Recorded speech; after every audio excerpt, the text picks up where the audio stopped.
Olá, companheiros. Estamos aqui mais uma vez com o podcast, o Pode Sanear, da ABS-RJ, Associação Brasileira de Engenharia Sanitária.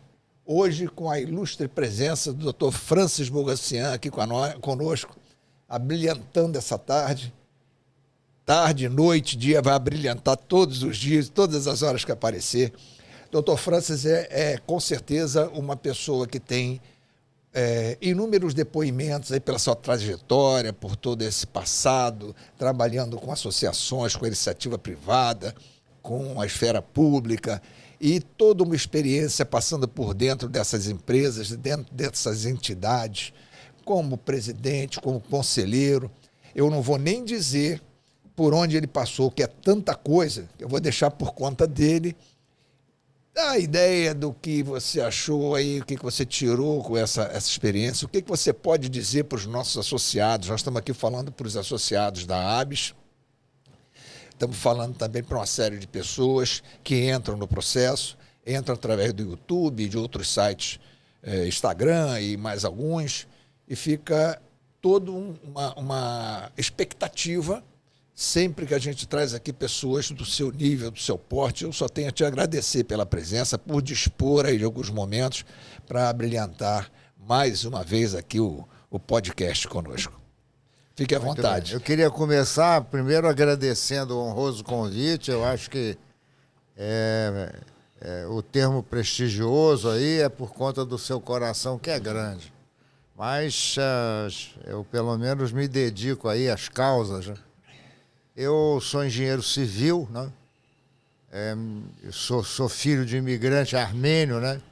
Minha família eram católicos, né? A Armênia foi o primeiro país católico do mundo, sofreu perseguição religiosa e meu avô foi mandando a família para o Brasil, né? Na época de 1914. Já tem toda uma história aí, né? E meu pai veio com 15 anos. Então, eu fiquei muito em dúvida no colégio o que eu devia fazer. E o meu pai era comerciante, né? Só um deles que, ao deixar a Armênia, parou no Líbano e foi fazer medicina, né? Se tornou médico, até famoso. Aí o filho dele foi um grande médico. Os outros se dedicaram ao comércio. As mulheres costuravam, os homens botavam na mala e iam vender pelas ruas, né? E aí, com o primeiro dinheiro, compraram uma loja. Moravam todos em cima da loja.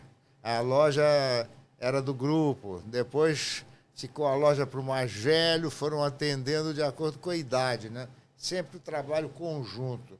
Isso eu aprendi e admirei muito, né?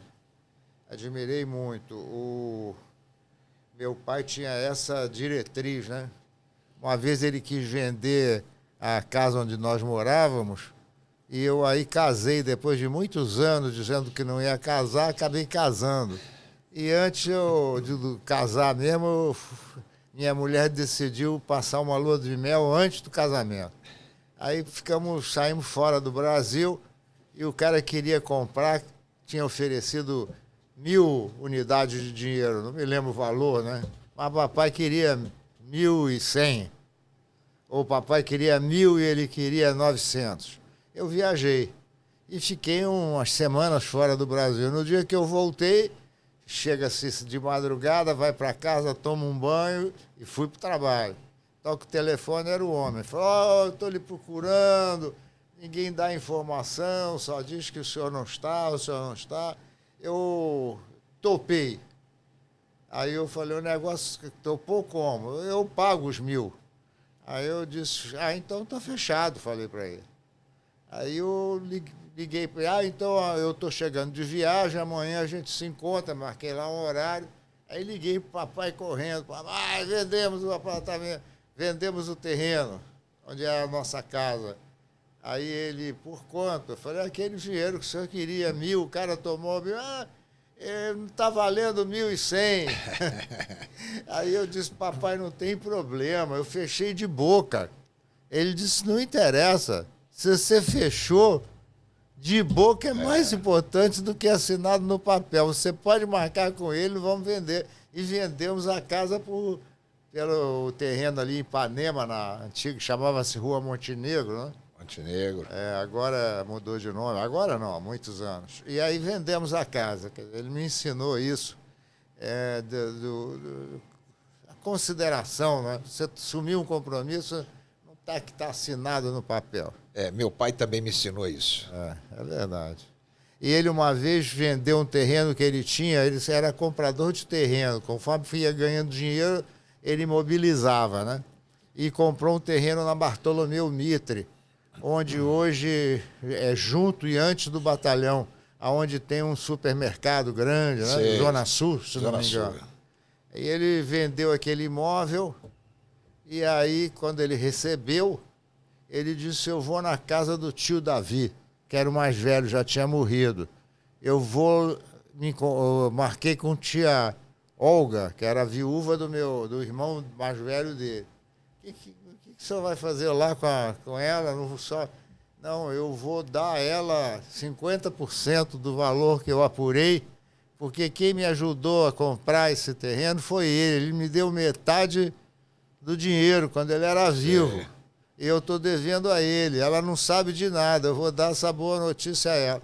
Foi lá levar metade do pagamento. Eu acho que isso é crucial. É verdade. Na vida da gente. Isso aí você estava com que idade, mais ou menos? Eu devia ter aí a faixa dos 15 anos, né? Você vê que vai aprendendo de novo, né? Aí depois vem faculdade e aí começa essa trajetória. Isso aí. Eu estou citando até isso porque na engenharia eu me decepcionei muito com o básico, né? Sim. Eu adorava matemática, física e química, e a primeira maneira de trabalhar foi sendo professor particular, dando aulas de matemática, física e química. Quando eu fui fazer engenharia, eu entro no básico querendo ver engenharia, e matemática, física e química de novo, na Escola Nacional de Engenharia do Largo de São Francisco.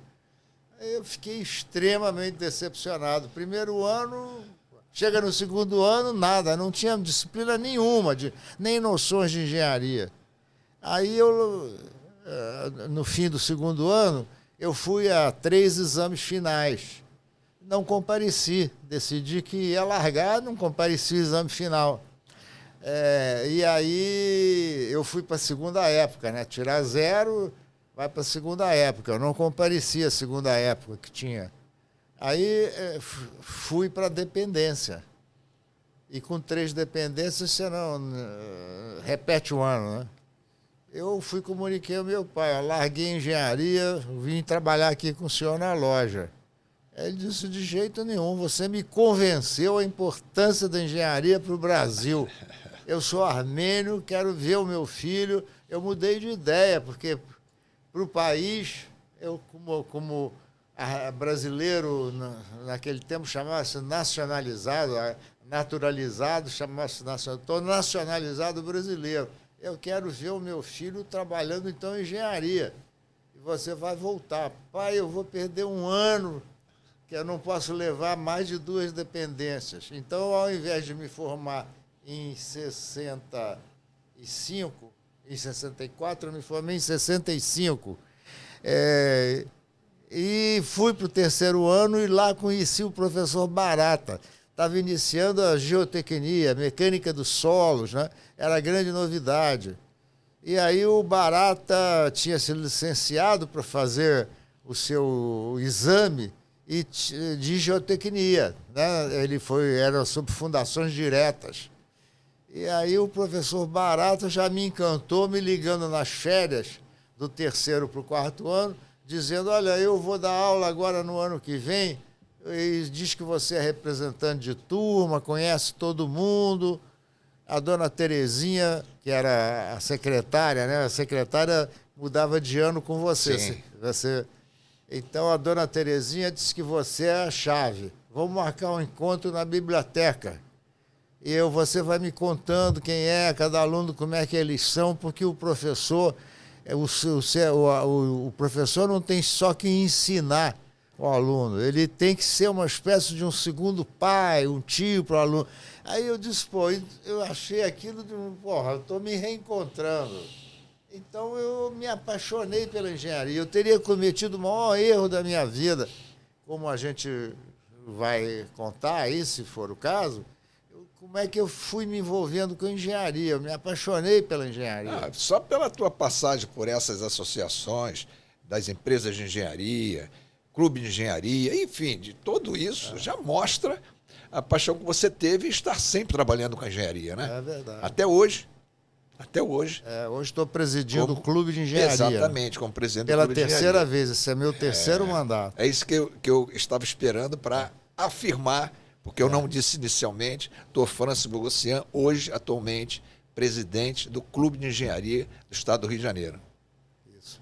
E dentro dessa filosofia, o professor Barata fundou comigo um grupo de estudos de mecânica dos solos, que era uma ciência nova no mundo inteiro. Começou isso em 1950, nós estávamos na década de 60.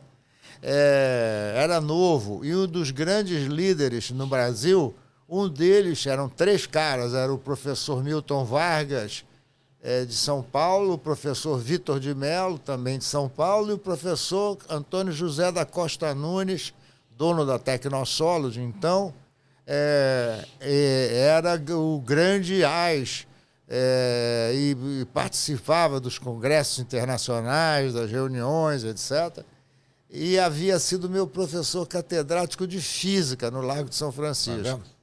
E aí o Barata me levou para o clube de engenharia, né? Que o clube de engenharia tem dezenas de divisões técnicas especializadas, e me levou para a divisão técnica recém-fundada de mecânica dos solos, onde o Nunes era o presidente e o Barata era o vice-presidente. Eu comecei a me entusiasmar com aquilo no clube de engenharia, ver palestrantes internacionais de outros estados da federação, vindo falar sobre mecânica dos solos e a mecânica das rochas, que já estava andando. E aí o Nunes me disse, descendo juntos no elevador, o Nunes me deu um cartãozinho dele e falou, olha, se você tiver meio expediente livre, você me procura, que eu vou te dar um estágio na minha empresa. Aí puxa vida. Aí fui lá, comecei a trabalhar com Costa Nunes, como estagiário, né? Trabalhei quase 10 anos. Primeiro estagiário, depois engenheiro. E a gente se afinou muito profissionalmente, e quando ele não tinha tempo para fazer uma coisa, eu é que fazia. E as inspeções que ele tinha por hábito fazer nos diversos estados da federação, né? Porque o Brasil andava como um todo, não estava congelado como está. Ele andava, nós tínhamos obra no Brasil inteiro, de norte a sul. Ele fazia supervisão. Empresa, né? Grande empresa. E me mandava nos lugares que ele não podia ir. A Bahia era dele, né? Ele não deixava ninguém ir para a Bahia. São Paulo, eu ia quando ele não podia. E o resto dos estados da federação, eu ia. Quando tinha coisa no Amazonas, Belém do Pará, Espírito Santo, Rio Grande do Sul, Paraná, alguns lugares ele tinha representantes, eu fui viajando pelos diversos países, né? Diversos estados da federação. E aí começou a Universidade do Brasil, né? A Escola Nacional de Engenharia, já se chamava Universidade Federal do Rio de Janeiro. Sim. E já tinha a Escola Politécnica, que passou a se chamar Escola de Engenharia, abriu uma especialidade de geotecnia. Quer dizer, você, no terceiro ano, escolhia Engenharia Civil e no quinto ano você tinha hidráulica, estradas, construção civil. Algumas especialidades, né? Tinha algumas especialidades, Uma palma de especialidade. E aí veio a geotecnia. E aí eu fui convidado, quer dizer, isso foi em 68. Primeiro eu fui convidado para dar aulas. Primeiro no Largo de São Francisco, eu fui dar aula de mecânica dos solos com o professor Raimundo José de Araújo Costa, convidado pelo professor Jurandir Pires de Castro Ferreira. que era menos conhecido hoje, né? Pouca gente lembra dele. Então, o professor Jurandir me convidou. Comecei a dar aula, era no Largo de São Francisco. E depois fui convidado para dar Mecânica dos Solos no 4º ano B. Sim. O Barata dava no 4º ano A e eu dava no 4º ano B, com o Eduardo Barbosa Cordeiro. Aí veio a opção de geotecnia. E aí o grupo que estava organizando me convidou. Eu, jovem, em 1968, eu tinha sido formado em 65, eu tinha 3 anos de formado e quase mais de 10 em exercício da profissão. E eu me especializei muito nas investigações de campo e de laboratório. E eu passei a ser professor regente dessas 2 disciplinas, já jovenzinho. E aí, depois, as aulas práticas eu dava no laboratório da Tecnosolo. As aulas de campo, cada um ia no seu carro, juntava 2, 3 carros e íamos para o campo, ver as investigações. E você, nessa trajetória, você passou, depois que você saiu, não sei se chegou a sair, né? Mas a gente estava conversando aqui sobre isso, você teve uma passagem por essas entidades, Associação de Empresas de Engenharia, vou chegar lá. CREA, hoje Clube de Engenharia, mais de um período, mais de um mandato, né? Isso é importante. Então, vou falar nisso. Eu lá, já quando trabalhava com Costa Nunes, eu já era primeiro estudante de engenharia, depois engenheiro. E era da DTE. Aí fui secretário da DTE. Depois de secretário, passei para vice-presidente ou vice-chefe, né? Subchefe. E depois fui chefe da DTE de Geotecnia. Aí me filiei à BMS, Associação Brasileira de Mecânica dos Solos e Engenharia de Fundações, sediada em São Paulo. Existe hoje ou não existe? Existe, né? Existe. Eu fui... Eu lembro de ter visto alguma coisa sobre ela. E aí, paralelamente, eu fui convidado para dar aula nas universidades privadas que estavam fazendo. Eu tinha muito medo de entrar numa universidade, fui convidado pela UERJ. Aí eu aceitei um convite da Veiga de Almeida para montar a engenharia. Quer dizer, eu ajudei a montar, estruturar, bolei o laboratório em forma de U, para o professor ficar aqui em cima e os alunos 2 a 2 em volta. O professor Mário, que eu não conhecia, nós nos tornamos amigos, passamos a ter uma reunião de pai para filho. E eu lá dei aula. No início eu dava aulas, depois eu passei a ter 13 assistentes, que a Veiga, em número de alunos, chegou a ser a maior escola de engenharia do país em número de alunos. Eu cheguei a ter 13 a 15 assistentes de aula de Geologia, Mecânica de Solos 1, Mecânica de Solos 2, Fundações e Obras de Terra. Então, eu aí passei a ser diretor da Escola de Engenharia, decano do Centro de Tecnologia, e depois fui reitor. E, nesse íntere, em 1972, veio da minha cabeça meus objetivos sociais, né? Então, eu achei que eu tinha que ter uma empresa própria, né? Uhum. Na minha filosofia de repartir resultados, né? Dando lucro, distribui o lucro. O patrão assume o prejuízo sozinho. Então, eu tinha essa filosofia. Hoje não é bem assim mais. Não é bem assim. Não era bem assim também. Então, eu me vi na obrigação de fazer uma empresa. E aí eu pedi demissão, falei ao Costa Nunes que eu queria sair. Aí ele não aceitou. Vivemos 9 meses discutindo sobre a minha saída, né? Foi um parto. Ele dizia que eu era o sucessor dele, e eu falei que tinha dinheiro, né? Meu pai aplicava meu salário inteiro. Vou voltar ao meu pai, que eu acho muito curioso. Ele pegava o meu salário, me dava ali 5%, né?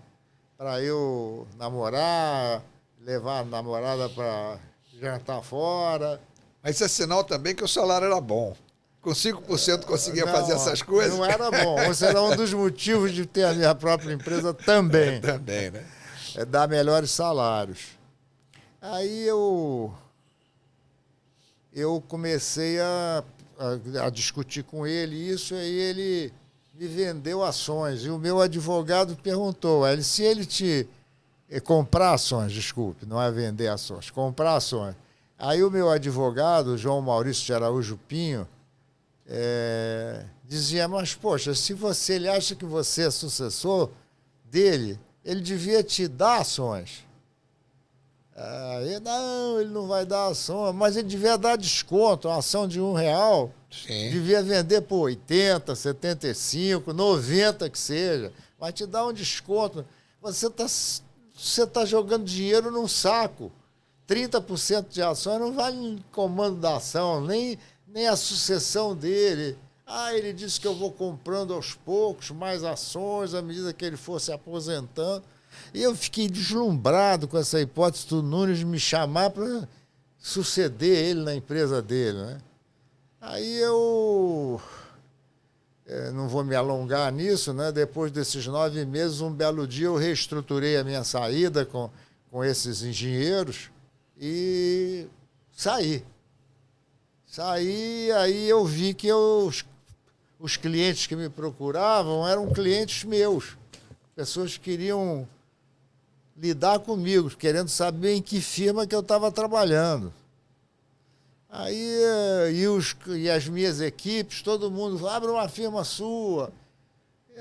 Aí eu recebi da irmã de um aluno meu, de um dos alunos, né? Eu sempre mantive, tendo aprendido com Barata, uma relação familiar com alunos e alunas, né?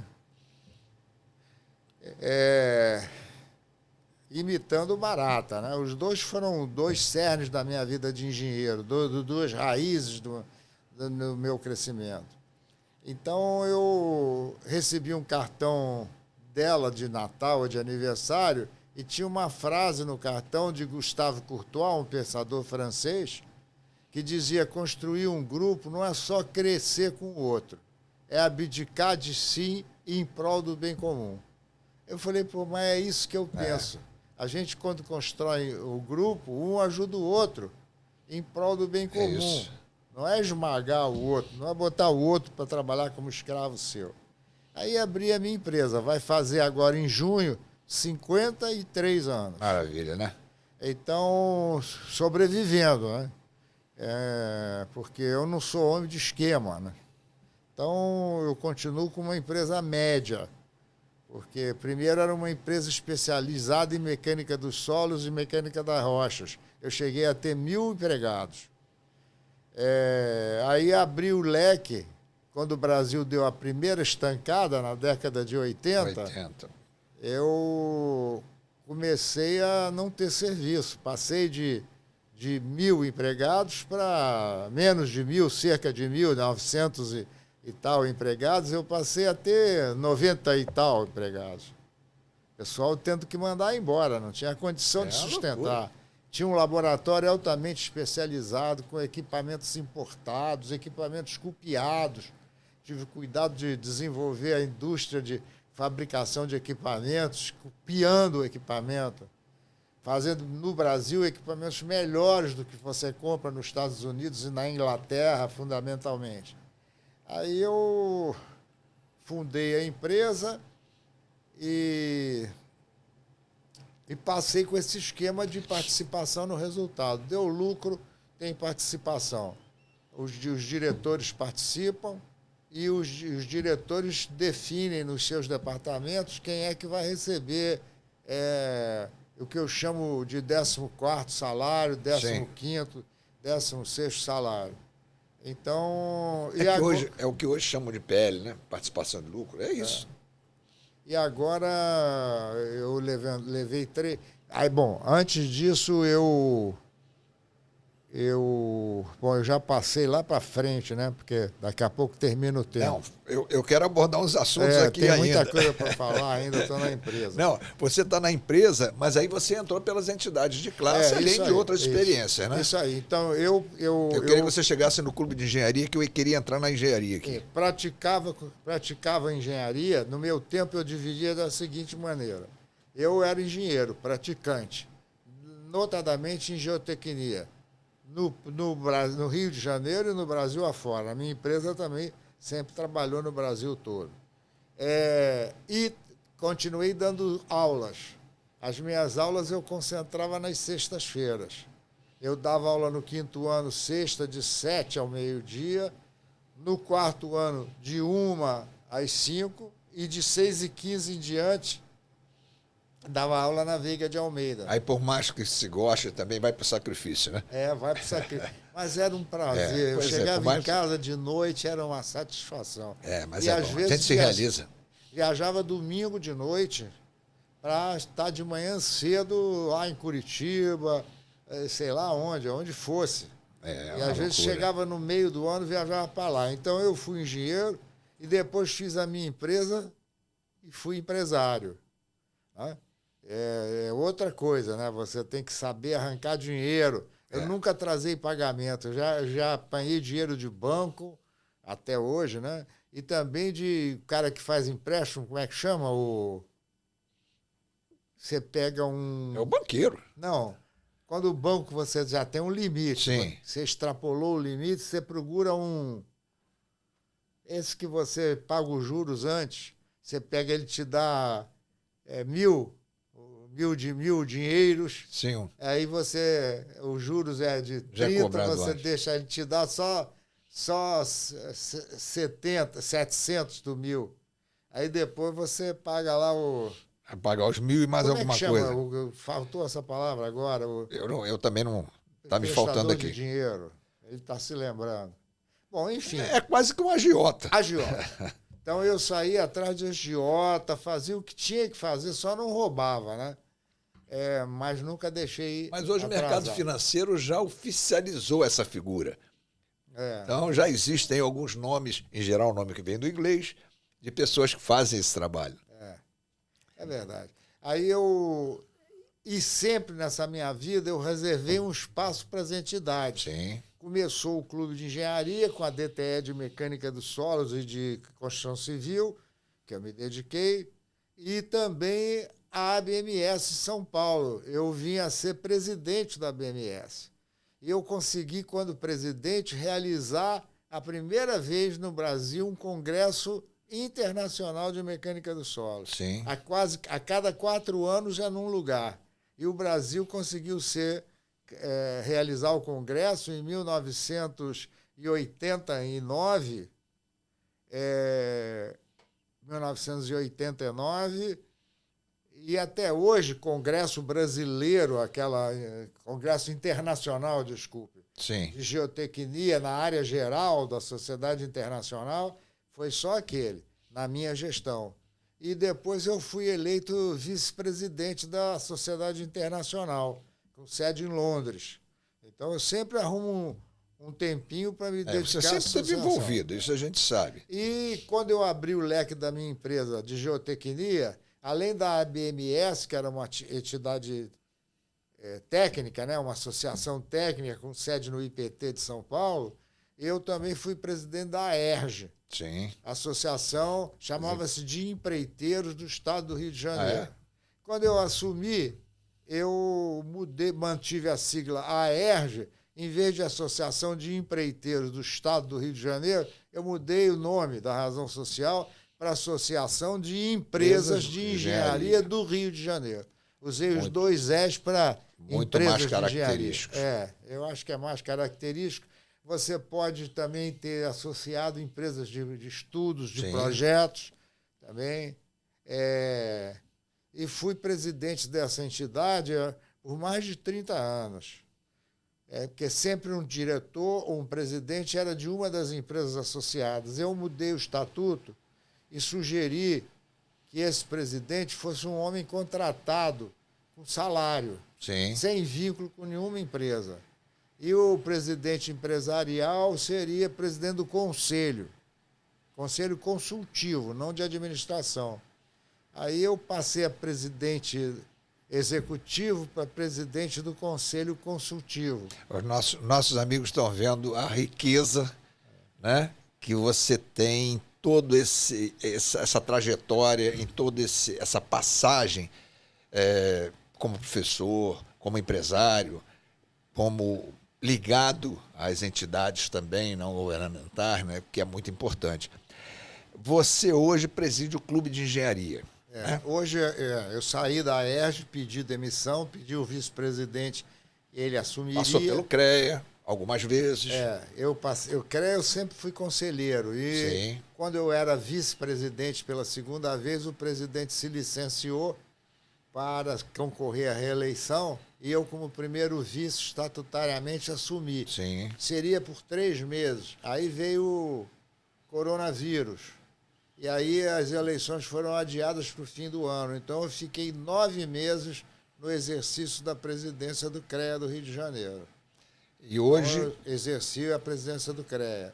E a ERJ, quando eu saí, me deu o título de presidente emérito, ou presidente de honra. Acho que é presidente emérito. Reconhecimento E pelo a Academia Nacional de Engenharia também eu fui vice-presidente por 2 mandatos, são 6 anos. Que beleza, hein? Depois fui eleito presidente. A Academia Nacional de Engenharia tem sede no Rio de Janeiro, é nacional, né? Tem 200 cadeiras do Brasil inteiro, né? Então, o Rio é majoritário, seguido de São Paulo, em diversas especialidades da engenharia. Eu fui presidente mais 6 anos e agora elegemos o meu sucessor, que está no primeiro ano do mandato dele. Maravilha, maravilha. Vocês vejam a riqueza que a gente tem de informação, de história, de passado, de cultura, que se coloca na cabeça desse homem, né? Com toda essa experiência. Agora me diz uma coisa, hoje no Clube de Engenharia, como é que você vê a engenharia nacional hoje? A gente ouve tanta coisa, seja pelo lado da qualidade, seja pelas dificuldades de execução, seja pelas relações não muito corretas, não muito éticas. Como é que você vê a engenharia nacional hoje? Bom, eu vejo ela muito mal, sob todos os aspectos. Primeiro, o ensino da engenharia. Certo? Ele é desatualizado. Você vê que eu ia deixar a engenharia. Teria sido uma burrice eu ter deixado. Para mim, eu acho que eu também estou dando minha contribuição à engenharia, trabalhando nessas entidades todas, né? Então, meu filho, que é bem mais novo que eu casei tarde, meu filho tem 40 anos, eu tenho 80, mais de 80, 83, meu filho tem 41. Ele tentou fazer engenharia também e, pelo mesmo motivo que eu, falou, pai, não aguento o básico. E numa grande universidade, ele não foi estudar no fundão, mas foi na PUC. A PUC é considerada uma das grandes universidades, quer dizer, o programa afasta o estudante.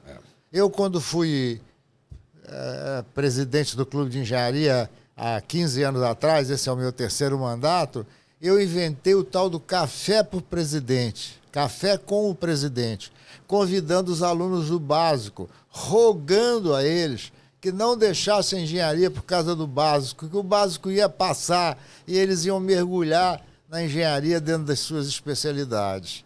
Então eu fiz isso durante 6 anos, os meus primeiros 6 anos de Clube de Engenharia. Eu não sei se tive sucesso ou não, mas os presidentes que me sucederam continuaram isso, criando grupos de jovens para trazer para o Clube de Engenharia, porque foi ali que eu arrumei o meu primeiro emprego. E isso tem que continuar a ser. E a gente tem que mostrar que o básico tem que ser fundamental. Alterado. E trabalhei, eu fui da presidência da Associação Brasileira de Ensino da Engenharia, a ABENGE. Eu fui vice-presidente por 2 mandatos e lá trabalhei junto ao Ministério da Educação para tentar fazer a reforma do currículo. Então, esse currículo que já estava antigo, quando eu me formei há mais de 60 anos atrás, e há 20 anos atrás, quando meu filho se formou, ele continua desatualizado, mas agora está super desatualizado, porque há avanços dentro da engenharia que elas precisam ser introduzidas nesses programas. Lógico. Então, o primeiro ponto é o ensino brasileiro. Então, os engenheiros não estão atendendo às necessidades das empresas de engenharia. E pior do que isso, como as empresas de engenharia não têm serviço, elas também não estão contratando os engenheiros.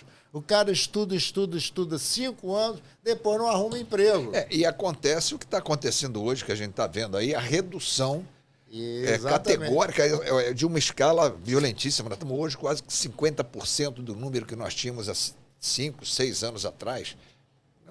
A redução de profissionais que saem das faculdades. Quer dizer, hoje a engenharia está colocando muito menos engenheiro a cada ano do que colocava 5 anos atrás. Porque está havendo menor interesse por essa razão, porque não tem um emprego e depois o cara entra, se decepciona. Lógico. E nas escolas privadas o ensino custa caro. O meu motorista, eu induzi ele a estudar engenharia. Está estudando. Eu estou ajudando, pagando a mensalidade dele, porque é bem cara. Se ele tivesse que pagar, a mensalidade dele é maior do que o que ele ganha. Salário de engenheiro. Então, esse é um problema fundamental, a revisão do ensino. E aí as entidades, não só o Clube de Engenharia, que é uma entidade nacional, o Clube de Engenharia é do Brasil, não é do Rio de Janeiro. Ele foi fundado no Império, em 1980. Quer dizer, tem mais de 150 anos, tem 188 para cá, né? Você vê lá, 175 anos vai fazer agora em dezembro. Então, ele podia congregar instituições como a sua, Sindicato dos Engenheiros, a AERJ, as universidades, para tentar mudar o programa. As universidades sabem disso, elas estão perdendo... E a gente vê nas universidades públicas, a coisa perdeu a identidade, deixa de ser... Não todas, é lógico, mas... No estado do Rio, a gente sabe que a maioria está assim. A dificuldade de você ter um processo onde o ensino é o principal objetivo. Porque a garotada vai para lá e não está preocupada com o ensino, está preocupada com outras coisas. Mas é uma coisa realmente difícil. Agora, Francis, me diz uma coisa. Dentro do Clube de Engenharia, participando com entidades, com o governo também, você... se relaciona também. Como é que você vê hoje esse processo de licitações com menor preço, coisas desse tipo? Porque a gente tem cada problema que aparece, que a gente acompanha, e eu não quero entrar nesse processo colocando detalhes. Isso eu vou deixar por tua conta. Como é que você vê esse processo hoje? Negócio de menor custo, aquelas coisas que... Eu acho que essa oficialização do menor preço é o fim da picada. Não por eu ser também empreiteiro, vão dizer isso. Esse cara é empreiteiro. Meu maior cliente no passado foi a Petrobras. E a Petrobras lutava, ela exigia não o menor preço, ela exigia o que eu chamo de o melhor preço. Sim. É o preço que garante qualidade, segurança, alta resistência, longo período de vida, responsabilidade social. Isso é o preço da Petrobras. Sabe como é que a Petrobras faz? Ela não abre o orçamento dela, como ela fazia, porque agora ela está transtornada de ter que exigir obras de segunda classe, quer dizer, obras de menor preço. Isso o governo federal tem que ser instruído. Eu acho que o Clube de Engenharia tem que pegar a Academia de Engenharia e levar informações à Presidência da República. A Petrobras pegava o preço dela, dava mais e menos X%. Então o preço era A menos X e A mais X. Então essa era a faixa da Petrobras. Essa aqui era a faixa da Petrobras. As empresas que entravam com preço abaixo do menor ou acima do maior não eram consideradas. Sim. E aí ela exigia a melhor proposta. Aí ia ver se a melhor proposta estava dentro dessa faixa. E aí classificava a empresa pela qualidade da proposta. Antigamente nós tínhamos propostas técnicas, agora nós não temos mais. É verdade. E existem empresas de engenharia, eu me lembro aqui na prefeitura, a secretária de obra reclamava comigo, tinha uma empresa que pertencia a uma advogada, essa advogada tinha um engenheiro que vendia a sua assinatura como responsável técnico da firma dela. Ela entrava na licitação com preço baixo, como ela nem sabe fazer aquilo, ela ia no cara que tirou o segundo lugar vender a saída dela, a desistência dela. Difícil, né? Olha que coisa horrível que todo mundo sabe que acontece no Brasil. Nós não podemos aceitar isso. É uma verdade. Quando eu fui eleito agora pela terceira vez no clube, eu convidei a Petrobras, convidei o BNDES, estou falando dos que eu convidei que compareceram. Convidei o presidente da FINEP, Financiadora de Estudos e Projetos, e no meu discurso de público, o auditório do último andar, que cabe quase 500 pessoas, ficou lotado, tinha gente em pé. E eu falei sobre isso. E a Petrobras me disse, Francis, você tocou num ponto, nós não podemos reclamar porque é uma exigência do governo. Isso é pior, porque a obra se inicia com menor preço. Durante os primeiros tempos, o próprio empreiteiro vê que ele não pode atender às nossas exigências, ele não aguenta, pede para sair, a gente também não aguenta ele, porque nós temos uma fiscalização técnica e estamos vendo que aquele serviço não vai funcionar. Então, temos que negociar a saída dele e negociar a entrada do segundo colocado. É tempo que a gente perde. É tempo, e esse prosseguimento leva a algumas consequências que são quase que catastróficas em alguns casos, né? Sem dúvida. Então, a gente, aliado a isso, você tem, quando são processos licitatórios para obras públicas, você tem também a apatia do governo, dos governos, em tomar determinadas atitudes, principalmente quanto à manutenção, porque se gasta dinheiro na manutenção. Mas isso é fundamental para que as obras atinjam a sua idade esperada, né? Tenham uma longevidade dentro daquilo que se prevê e não acontece como a gente está vendo aí, volta e meia, alguém denunciando de que os ferros estão expostos, a estrutura está balançando, coisas desse tipo. Como é que o clube entra nesse processo, participa disso? Como é que você vê isso? Esse é outro ponto. Eu tenho conversado muito com o presidente do CREA, Conselho Regional, né? Que nós temos que ter uma maneira de fazer esse tipo de exigência. A gente está passando, como você disse bem, debaixo de um viaduto e vê que a ferragem está aparecendo. Então ela está gritando ali, não, me conserta. Quer dizer, não existe o serviço de manutenção. É triste, né? Antigamente tinha. O DNR, além da diretoria técnica, ele tinha uma diretoria de conservação e uma diretoria de manutenção. A diretoria de manutenção é que mantinha as obras mantidas e a de conservação fazia o serviço de inspeção, né? Cada uma tinha lá uma maneira de proceder. Eu não estou sabendo que o DENIT faz isso, entendeu? Então, e a manutenção custa muito menos que o desastre. Aí vem uma outra coisa que eu não esqueci de falar, e vou falar agora junto, porque o meu tempo está acabando, a prevenção é muito mais importante que a mitigação de uma catástrofe. Lógico. E aí vem a manutenção, porque a manutenção é uma espécie de prevenção. Sim. Tá certo? Aqui no Brasil, a gente espera acontecer o problema, aí depois que aconteceu o desastre, sai um dinheiro do governo do Estado para o município, culpam o prefeito que não tem dinheiro, nem quadro técnico para fazer sequer uma obra de manutenção, quanto mais a de conserto, né, do que caiu. E mais, se você esperar o drama acontecer e depois ir mitigar a catástrofe, você perde vidas. E geralmente o menos favorecido é aquele que perde seu patrimônio. É isso, né? Por exemplo, escorregamento de terra e alagamentos ocorrem na área onde mora o menos favorecido, que é a área barata, onde a classe média, a média alta não vai. Ninguém quer morar na Baixada, só vai para lá porque ele não tem condição de ir num negócio melhor, porque ele não tem dinheiro para ir no melhor. Pô, a gente não pode deixar de se sensibilizar com isso. Eu proponho aqui de público que o Clube de Engenharia coordenaria entidades, convidaria o Confea e os seus CREAs para fazer uma reunião anual com os presidentes dos CREAs de todos os estados da federação, as associações técnicas da área de pontes e estruturas, da área de geotecnia, da área sei lá de quê, da área de estradas,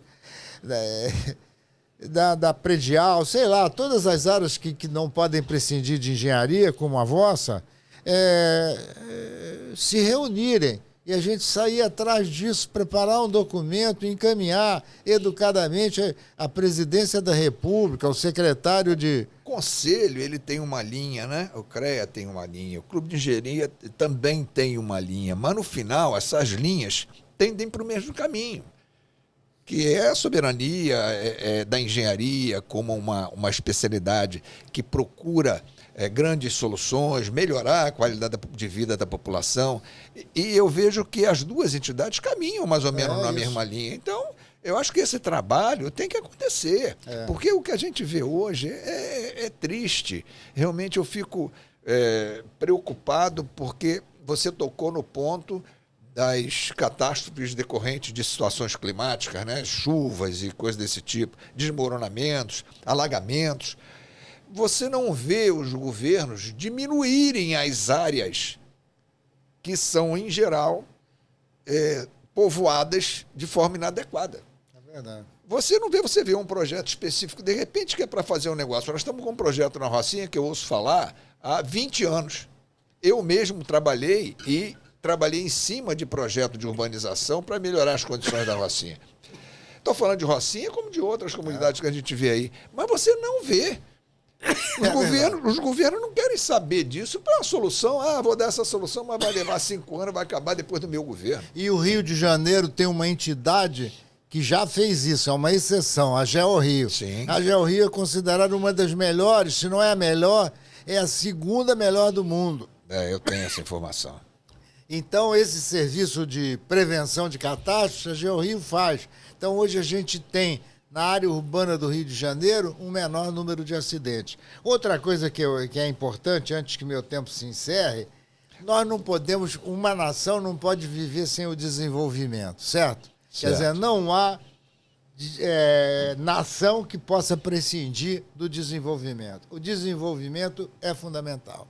E o desenvolvimento de uma nação não pode prescindir da engenharia. Então, não há nação sem desenvolvimento e não há desenvolvimento sem engenharia. Você vê hoje, até na medicina, esses exames especiais que nós fazemos, essas intervenções cirúrgicas, são produto de quê? De engenharia. Engenharia. A própria Academia de Medicina, que é das mais antigas do Brasil, eu tive uma reunião com o antigo presidente, e hoje a presidenta pensa assim também, de unir as academias de engenharia e de medicina, porque a Academia de Engenharia precisa conhecer cada vez mais as necessidades da medicina para resolver os problemas como está ocorrendo. Sim. Isso a gente tem que inflamar. Com certeza. Então, a gente tem que trabalhar nesse sentido, quer dizer, a engenharia está em tudo. E se não houver desenvolvimento, não tem engenharia. Se não tem engenharia, não tem empresas de engenharia. E não é detrimental só os engenheiros, arquitetos, economistas, etc. Também é empregado nas empresas o pessoal de nível médio. E melhor do que isso, ou pior, é ali que se emprega o analfabeto. As empresas de engenharia, em obras de grande duração, na minha empresa, quando você pegava obras de mais de ano, você alfabetizava os serventes. Sim. Às 4 horas da tarde, os empregados não alfabetizados, era oferecido a ele um lanchão, um banho, um lanchão e aulas. E aí ele saía mais tarde e viajava de noite para casa. Essa prática aconteceu uma determinada fase. Quando a gente tinha obras de grande duração, hoje não tem mais isso, nós precisamos voltar a isso. Hoje não tem mais. Precisamos ter obra, porque o servente, mesmo alfabetizado, ele cresce dentro da empresa. Com certeza. Não é só, ele vira servente a especialista em concreto, especialista em ferragem, especialista em eletricidade. Eu estou dando o exemplo na engenharia civil, porque essa é a minha área. Mas isso funciona em todas as áreas. Na área mecânica, as indústrias civis, mecânicas, elas precisam disso.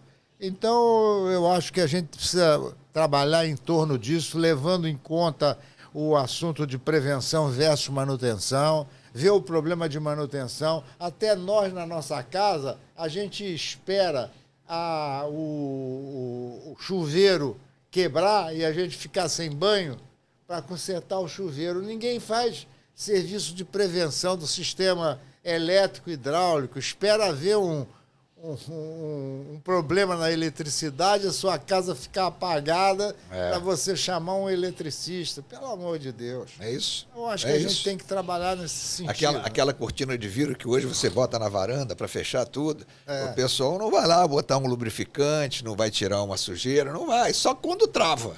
Quando trava fica todo mundo doido. Mas é isso. Doutor Francis, pena que esse tempo está indo embora. Nossa, que prazer, que legal esse papo com o senhor. Nós queremos fazer um novo. Temos que... Estamos à disposição. Tem bastante papo, bastante coisa para gente conversar. Eu estou à disposição, como eu disse no início, repito, para mim é uma honra estar aqui presente. Vamos ver se tiver tido ecos a nossa apresentação. Sim. Eu estou à disposição, com muito orgulho e satisfação. Vamos fazer um outro encontro, inclusive focando assuntos específicos sobre cada um desses assuntos. Vamos fazer. Você falou de congresso, eu vou aproveitar aqui para falar do Congresso Brasileiro de Engenharia Sanitária, que vai acontecer em Brasília, de 25 a 28 de maio próximo.